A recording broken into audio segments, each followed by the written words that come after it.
रूस और यूक्रेन जंग के हवाले से तो रूस ने यूक्रेन के रॉकेट सिस्टम को तबाह कर दिया है। यूक्रेन के आज़ोस्ताल पर हमला किया गया है।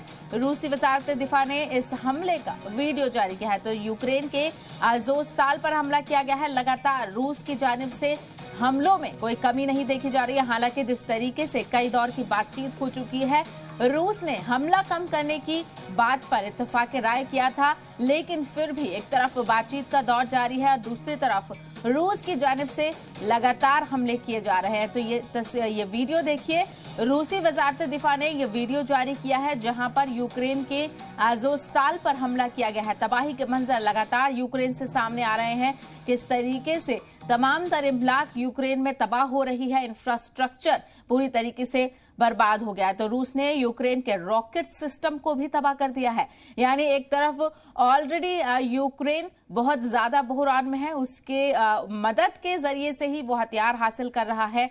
तमाम तर ममालिक उसकी मदद कर रहे हैं, लेकिन रूस फिर भी लगातार जो उसके फौजी ठिकाने हैं, हथियार हैं, उनको निशाना बना रहा है और लगातार उनको तबाह कर रहा है। तो रूस ने यूक्रेन के रॉकेट सिस्टम को भी तबाह कर दिया है। तो यूक्रेन के आज़ोस्ताल पर यह हमला हुआ जहां पर यूक्रेन का जो रॉकेट सिस्टम है उसको तबाह कर दिया गया है। आप तस्वीरें देखिए किस तरीके से रॉकेट से हमला किया गया और जो यूक्रेन का रॉकेट सिस्टम का अड्डा है उसको तबाह कर दिया गया। तो तबाही के मंजर लगातार यूक्रेन से सामने आ रहे हैं।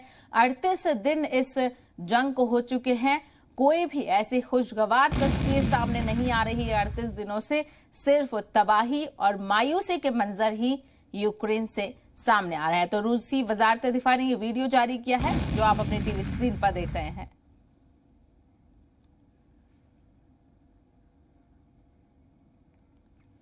तो किस तरीके से रूस के हमले लगातार जारी हैं यूक्रेन पर।